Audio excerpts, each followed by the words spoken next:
வணக்கம் நண்பர்களே. சமீப காலமாக டிஎன்பிஎஸ்சி தேர்வுகளில் எல்சிஎம் மற்றும் ஹெச்சிஎஃப் அதற்கான கேள்விகள் இப்படித்தான் நண்பர்களே கேட்கப்படுகின்றன. நம்ம இந்த வீடியோவில் என்ன பார்க்க போகிறோம்னா, இந்த மாதிரி கேள்விகளுக்கு நம்ம எல்சிஎம் எப்படி கண்டுபிடிக்கலாம் என்பதற்கான வழிமுறைகளை தான் பார்க்க போகிறோம்.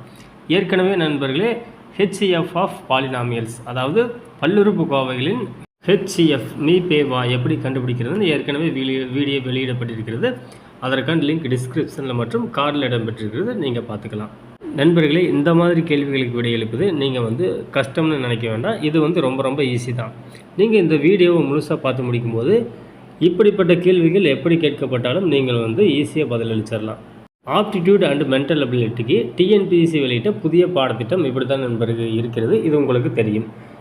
இதில் யூனிட் 1 ஆப்டிடியூட் பகுதியில் எல்சிஎம் லோவஸ்ட் காமன் மல்டிபிள் என்னும் பகுதி இடம்பெற்றிருக்கிறது. அது எங்களுக்கு தெரியாதா அப்படின்னு நீங்கள் கேட்குறது எனக்கு தெரியுது. நண்பர்களே, டிஎன்பிஎஸ்சி தேர்வில் கேட்கப்பட்ட ஒரு எல்சிஎம் கேள்வி தான் பார்க்குறீங்க.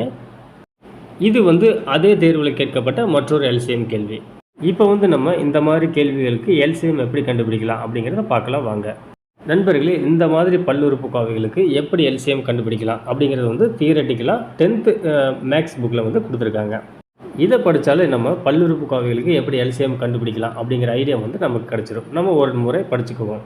படிக்கிறேன் கேளுங்க. 2 அல்லது அதற்கு மேற்பட்ட பல்லுறுப்பு இயற்கணித கோவைகளின் மீச்சிறு பொதுமடங்கானது அவற்றால் வகுப்படக்கூடிய மிகப்பெரிய படியை, அதாவது அடுக்கு x² x⁴ அப்படிங்கிற பார்த்தீங்களா, அதுதான் படி அடுக்கு அப்படிங்கிறாங்க, கொண்ட கோவையாகும்.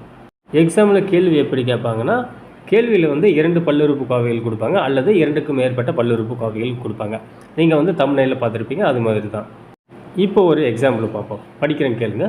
பின்வரும் எளிய கோவையை கருதுவோம். அதாவது a³ b² a² b³ அப்படிங்கிற 2 பல்லுறுப்பு கோவை கொடுத்துருக்காங்க. இதில் நண்பர்களே a³ a² பாருங்கள். இந்த தனித்தனி பல்லுறுப்பு கோவையில் இதில் எது பெருசு அப்படின்னு பார்த்தோம்னா a³. அப்போ மீசிமாவுக்கு a³ இடம்பெறும். அதே மாதிரி b² b³ எது பெருசு? b³ தான் பெருசு. அப்போ மீசிமாவிற்கு b³ தான் இடம்பெறும். அதாவது எதனுடைய மதிப்பு அதிகமாக இருக்கிறதோ அதனுடைய மதிப்பு நம்ம மீசிமாவில் எடுத்து எழுதணும். இப்போ இந்த கோவைகளின் மீசிமா என்னென்னு பார்த்தோம்னா a³ b3, இதுதான் மீசிமா.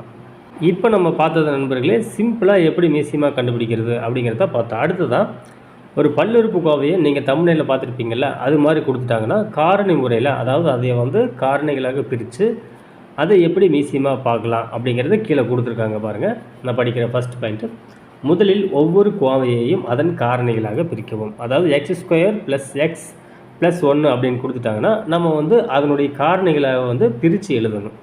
2வது பாயிண்ட் படிக்கிறேன் கேளுங்க. அனைத்து காரணிகளின் மிக உயர்ந்த அடுக்கே மீசிமா ஆகும். அதாவது அந்த காரணிகளாக பிரித்து எழுதுகிறோம் பார்த்தீங்களா, ஒவ்வொரு பல்லுறுப்பு கோவைக்கும் அந்த ஒவ்வொரு பல்லுறுப்பு கோவைக்கும் எந்த உறுப்பு பெரியதாக இருக்கிறதோ அதுதான் மீசிமாவை இடம்பெறும். 3வது பாயிண்ட்டு, கோவைகளில் எண்கெழுக்கள் இருக்குமானால் அவற்றுக்கு மீசிமா காண்க. அதாவது ஒரு கோவை கொடுத்துட்டு அதற்கு முன்னாடி 36 48 இந்த மாதிரி கொடுத்துருக்காங்கல்ல, அந்த எண்கெழுக்களுக்கு மீசிமாவை நம்ம கண்டுபிடிக்கணும். இப்போ அடுத்த பாயிண்ட்டு படிக்கிற கேளுங்க. எண்கெழுக்களின் மீசிமா மற்றும் கோவைகளின் மீசிமா ஆகியவற்றின் பெருக்கற் பலனே தேவையான மீசிமா ஆகும். நம்ம கோவைகளுக்கு மீசிமா கண்டுபிடிச்சிட்டோம், அதை தனியாக எடுத்து எழுதிக்கலாம். அடுத்தது அந்த எண்கெழுக்களுக்கு நம்ம மீசிமா கண்டுபிடிச்சிட்டு அந்த 2ஐயும் சேர்த்து எழுதணும். அதுதான் மீசிமா. நம்ம எடுத்துக்காட்டு கணக்கு பார்க்கும்போது தீரையில் ஏன் அப்படி கொடுத்துருக்காங்கன்னு நமக்கு புரிஞ்சிருக்கும். இப்போ நண்பர்களே, இங்கே எடுத்துக்காட்டு 3.12 கொடுத்துருக்காங்க பார்த்தீங்களா, இந்த 4 கேள்விகளுக்கு நம்ம மீசிமா கண்டுபிடிக்கும்போது எக்ஸாமில் இந்த மாதிரி மீசிமா காண்கன்னு கேள்வி கொடுத்துட்டாங்கன்னா எப்படிப்பட்ட கேள்விகள் கொடுத்தாலும் நம்ம அதற்கு ஈஸியாக பதிலளிச்சிடலாம். எப்படிப்பட்ட கேள்விகளுக்கும் பதிலளிக்க இந்த 4 கேள்விகளே போதுமானது. இப்போ நம்ம ஃபஸ்ட்டு எடுத்துக்காட்டை பார்ப்போம். என்ன கொடுத்துருக்காங்கன்னா 8 × x⁴ y², இது ஒரு பல்லுறுப்பு கோவை. 2வது பல்லுறுப்பு கோவை என்னன்னா 48 × x² × y⁴ கொடுத்துருக்காங்க. இப்போ அவங்களே தியரட்டிக்கலாக கொடுத்துருக்காங்க பாருங்கள். முதலில் நாம் எண்கெழுக்களின் மீசிமா காண்போம். இப்போ 8க்கு 48க்கு நம்ம மீசிமா கண்டுபிடிக்கணும். இதுக்கு மீசிமா என்னென்னு பார்த்தோம்னா நமக்கு டானா வகுத்தில் உங்களுக்கு தெரியும்னு நினைக்கிறேன். இந்த மாதிரி போட்டோம்னா நமக்கு இதற்கான மீசிமா 48. 8 48 மீசிமா 48 ஆகும். இப்போது உறுப்புகளில் உள்ள மாறிலிகளுக்கு மீசிமா கண்டுபிடிக்கணும். அதாவது x⁴ y²க்கும் x² y⁴ மீசிமா கண்டுபிடிக்கணும். அதாவது இந்த x⁴ x²ம் ஒப்பிடுங்க. இதில் எது பெருசுன்னா x⁴ தான் பெருசு. அப்போ வந்து அந்த எக்ஸ் பவர் 4 வந்து நம்ம மீசிமாவுக்கு எடுத்து எழுதணும். அடுத்ததான் ஒய் ஸ்கொயருக்கும் ஒய் 4ஐயும் கம்பேர் பண்ணுங்கள். இதில் வந்து ஒய் பவர் 4 தான் பெருசு, அதனால் ஒய் பவர் 4 வந்து மீசிமாவில் எடுத்து எழுதணும். இப்போ இந்த கோவைகளின் மீசிமா என்னென்னு பார்த்தோம்னா பெரிய அடுக்கோ எது இருக்கிறதோ அதுதான் மீசிமா. என்னென்னு பார்த்தோம்னா X power 4 into X Y power 4 தான் மீசிமா.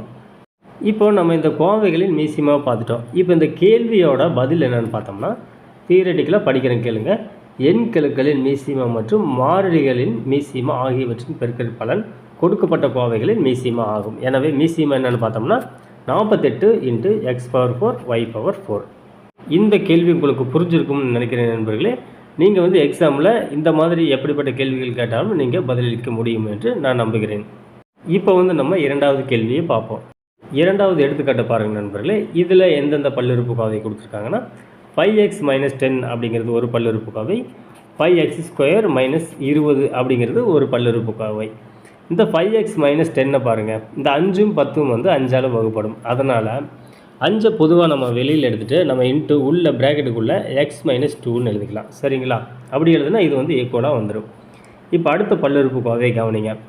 5x² - 20 இதுவும் வந்து 5ஆல் வகுப்படும். அப்போ வந்து 5ஐ வந்து நம்ம பொதுவாக வெளியில் எடுத்துகிட்டு நம்ம உள்ளே வந்து x² - 4ன்னு எழுதிக்கலாம். நண்பர்களே, இந்த x² - 4 அப்படிங்கிறத x² - 2² எழுதலாங்களா? அப்படி அதாவது 4ஐ வந்து நம்ம 2² எழுதலாம். அப்படி எழுதிட்டோம்னா a² + b² அப்படிங்கிறதுக்கான ஈக்குவல் ஃபார்முலா என்னென்னு பார்த்தோம்னா a + b into a - b ஆகும். அதாவது a² + b² அதற்கான காரணிகள் தான் இந்த a + b a - b. நம்ம அதை அடிப்படையாக வச்சுட்டு இந்த x² - 2² அப்படிங்கிறதுக்கு நம்ம வந்து காரணிகளை பிரித்து எழுதணும். அப்படி பிரித்து எழுதணும்னா நமக்கு என்ன கிடைக்கும்னா 5 இன்ட்டு x + 2 இன்ட்டு x - 2 கிடைக்கும். சரிங்களா? இப்போ வந்து நம்ம எல்சிஎம் பார்ப்போம். இப்போ இரண்டு பல்லுறுப்புக்கோவையிலும் வெளியில் வந்து 5 வந்து பொதுவாக இருக்கிறது. அப்போ இந்த 5 வந்து நம்ம பொதுவாக வெளியில் எடுத்து எழுதிக்கலாம். சரிங்களா? இப்போ முதல் பல்லுறுப்புக்கோவையை பொறுத்தளவு ஒரே ஒரு உறுப்பு தான் இருக்கிறது, அதாவது x - 2 தான் இருக்குது. நம்ம வந்து அதை எடுத்து எழுதிக்குவோம். இப்போ ரெண்டாவது பல்லுறுப்புக்கோவையை பாருங்கள். அதில் வந்து மிகப்பெரிய மதிப்பு எதுன்னு பாருங்கள். ப்ளஸ் சிம்பிள் வர்றது தான் மிகப்பெரிய மதிப்பு. எதுன்னா x + 2 தான் மிகப்பெரிய மதிப்பு. அதை வந்து நம்ம எல்சிஎம்க்கு எடுத்து எழுதலாம். இப்போ ஆன்சர் என்னென்னு பார்த்தோம்னா 5 இன்ட்டு x + 2 இன்ட்டு x - 2 இதுதான் எல்சிஎம். உங்களுக்கு புரிஞ்சிருக்கும்னு நினைக்கிறேன். இப்போ மூன்றாவது எடுத்துக்காட்டாக பார்ப்போம். இங்கே என்ன கோவைகள் கொடுத்துருக்காங்கன்னா x பவர் 4 - 1 இது ஒரு பல்லுறுப்புக்கோவை. இரண்டாவது வந்து x² - 2x + 1 இது இரண்டாவது பல்லுறுப்புக்கோவை. நம்ம வந்து இதற்கு மீசிமா கண்டுபிடிக்கணும். இப்போ வந்து இந்த x பவர் 4 - 1 எடுத்துக்குவோம் நண்பர்களே. இந்த x பவர் 4 - 1 அப்படிங்கிறத x பவர் 4 - 1 பவர் 4ன்னு எழுதலாம். ஏன்னா நண்பர்களே, நம்ம 1க்கு மேலே அடுக்கில் வந்து எத்தனை மதிப்பு கொடுத்தாலும் அது 1 தான். அதனால தான் வந்து இங்கே வந்து அடுக்கில் மதிப்பு கொடுக்காம வெறும் 1ன்னு கொடுத்துருக்குறாங்க. இதை வந்து நம்ம x² - 1² எழுதலாம். சரிங்களா? இது வந்து எப்படி இருக்குன்னு நண்பர்களே, a² - b² அப்படிங்கிற ஃபார்முலாவில் இருக்குது. அதாவது x² வந்து ஏன்னு எடுத்துக்கலாம். அப்படி எடுத்துட்டோம்னா வெளியில் ஸ்கொயர் இருக்குங்களா, a² - b² அப்படிங்கிற ஃபார்முலாலாம் இருக்குது. அதை வந்து நம்ம எப்படி எழுதலாம்னா x² + 1² இன்ட்டு x² - 1² அப்படின்னு எழுதலாங்களா? இப்போ மறுபடியும் நம்ம இந்த x² - 1 இருக்குது பார்த்தீங்களா, அதை வந்து நம்ம மறுபடியும் காரணிகளாக பிரிக்கலாம். எப்படின்னா x² - 1ங்கிறது x² - 1² என்று அர்த்தம். அதை நம்ம பிரித்தோம்னா x + 1 x - 1 நமக்கு கிடைக்கும். இப்போது இந்த பல்லுறுப்புக்கோவையின் காரணிகள் என்னென்னு பார்த்தோம்னா x² + 1 இன்ட்டு x + 1 x - 1 இதுதான் இதனுடைய காரணிகள். இப்போ இரண்டாவது பார்ப்போம். x² - 2x + 1 இதனுடைய காரணி என்னென்னு பார்த்தோம்னா x - 1 ஹோல் ஸ்கொயர் நண்பர்களே. அதாவது x - 1 ஹோல் ஸ்கொயர் அப்படிங்கிறதுக்கான விரிவாக்கப்பட்ட வடிவம் தான் இந்த x² + 2x அதாவது +1 ஆகும். இப்போ நம்ம மீசிமா கண்டுபிடிக்க இரண்டுலேயுமே மிகப்பெரிய மதிப்பு எதுவோ அதை வந்து நம்ம எடுத்து எழுதணும். இப்போ இரண்டாவது வந்து மிகப்பெரிய மதிப்பு எதுன்னு பார்த்தோம்னா 1 தான் இருக்கிறது. அது வந்து x - 1 ஹோல் ஸ்கொயர் ஆகும். இப்போ முதல் பல்லுறுப்புக்கோவையில் எது பெரிய மதிப்புன்னு பார்த்தோம்னா x² + 1ம் x + 1 தான் பெரிய மதிப்பு. இந்த x - 1க்கு பதிலாக அதை விட பெரிய மதிப்பு இரண்டாவது பல்லுறுப்புக்கோவையில் x - 1 ஹோல் ஸ்கொயர் வந்து விட்டதால் நம்ம வந்து அதை வந்து நம்ம தவிர்த்திடலாம். இப்போ இந்த பல்லுறுப்புக்கோவைகளின் மீசிமா என்னென்னு பார்த்தோம்னா x² + 1 into x + 1 into x - 1 whole square ஆகும். இந்த கேள்வி உங்களுக்கு புரிஞ்சிருக்கும்னு நினைக்கிறேன் நண்பர்களே. இப்போ நம்ம அடுத்த கேள்வியை பார்ப்போம். இப்போது நான்காவது எடுத்துக்காட்டு கேள்விக்கு நம்ம மீசிமாவை பார்ப்போம். என்ன கொடுத்துருக்காங்கன்னா x³ - 27, அடுத்ததாக வந்து x - 3 ஹோல் ஸ்கொயர், அடுத்ததாக x² - 9 கொடுத்துருக்காங்க. நம்ம வந்து இதற்குரிய மீசிமாவை வந்து கண்டுபிடிக்கணும். இப்போது x³ - 27 எடுத்துக்குவோம். 27 அப்படிங்கிற நண்பர்களே நம்ம வந்து 3³ அதாவது 3/3ன்னு எழுதலாம். அதாவது x³ - 3³ நம்ம எழுதலாம். அதை வந்து நம்ம a³ - b³ என்பதாக வைத்துக்கொள்வோம். அதற்கான சமன்பாடு என்னன்னு பார்த்தோம்னா a - b × a² + ab + b². இதுதான் வந்து அந்த a³ - b³ அப்படிங்கிறதுக்கான முற்றுரிமை சமன்பாடு ஆகும். இந்த சமன்பாட்டின்படி தான் இந்த பல்லுறுப்புக்கோவையை வந்து நம்ம கட்டமைக்க போகிறோம். அதாவது a - b அப்படிங்கிறத வந்து x - 3 வச்சுக்குவோம். a² + ab + b² அப்படிங்கிறத வந்து x² + 3x + 9 அப்படின்னு நம்ம எழுதிக்கலாம். அடுத்த கோவையை பாருங்கள், x - 3 ஹோல் ஸ்கொயர். இது வந்து நண்பர்களே ஏற்கனவே காரணியாக தான் இருக்கிறது. அதனால் நம்ம இதை அப்படியே வச்சுக்குவோம். இப்போ அடுத்தது பாருங்கள், x² - 9 இதை வந்து x² - 3² அப்படின்னு எழுதலாங்களா? அதாவது a² - b² அப்படிங்கிறதான ஃபார்முலாவில் இருக்கிறது. இதற்கான சமன்பாடு என்னென்னு பார்த்தோம்னா a + b × a - b. அதன்படி எழுதினோம்னா நமக்கு வந்து x + 3 × x - 3 அப்படின்னு கிடைக்கும். இப்போ 3 கோவைகளிலும் மிகப்பெரிய அடுக்கை கொண்ட அந்த காரணிகளை வந்து நம்ம தனியாக எடுத்து எழுதணும். இப்போ பார்த்தீங்கன்னா 3ல் வந்து x - 3 x - 3 whole square x - 3 வருகிறது. இதில் எது பெருசுன்னு பார்த்தோம்னா x - 3 ஹோல் ஸ்கொயர் இதுதான் பெருசு. நம்ம இதை எடுத்து எழுதிக்கலாம். அடுத்ததாக பார்த்தோம்னா x + 3 வருகிறது. அதாவது 3வது பல்லுறுப்புக்கோவையில். மற்ற இரண்டிலும் வந்து x + 3 வரல. அதனால் அந்த x + 3யை நம்ம அப்படியே எடுத்து எழுதிக்கலாம். இப்போ அடுத்ததாக பார்த்தோம்னா x² + 3x + 9 இந்த 3 பல்லுறுப்புக்கோவையிலும் இதுதான் வந்து பெரிதாக வந்திருக்கிறது. அதனால் வந்து இதை நம்ம வந்து அப்படியே எடுத்து எழுதிக்கலாம்.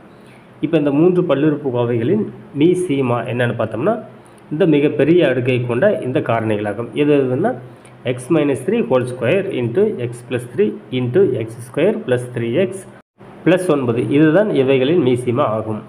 நண்பர்களே, இந்த 4 எடுத்துக்காட்டுகளும் உங்களுக்கு புரிஞ்சிருக்கும்னு நினைக்கிறேன். நண்பர்களே, இந்த 4 எடுத்துக்காட்டுகளையும் அடிப்படையாக வைத்துட்டு நீங்கள் வந்து இந்த பயிற்சி கேள்விகளை வந்து 6 கேள்விகள் இருக்குது. இதற்கான பதில்களை அதன் அடிப்படையில் எழுதி பாருங்கள். அதே மாதிரி நண்பர்களே, கேள்வித்தாளில் இடம்பெற்றிருக்கிற அந்த LCM கேள்விகளுக்கும் நீங்கள் வந்து பதிலை எழுதி பாருங்கள். ரொம்பவும் ஈஸியாக தான் இருக்கும். இந்த வீடியோ அவ்வளவுதான் நண்பர்களே. இந்த வீடியோ உங்களுக்கு பிடிச்சிருந்தால் ஒரு லைக் பண்ணுங்கள், உங்கள் நண்பர்களுக்கு ஷேர் பண்ணுங்கள். இந்த வீடியோவை பற்றியதான நிறை குறைகள் ஏதேனும் இருப்பின் அதை வந்து கமெண்ட்ஸில் தெரிவிங்க. மற்றும் ஒரு நல்ல காணொளியில் சந்திப்போம். நன்றி, வணக்கம்.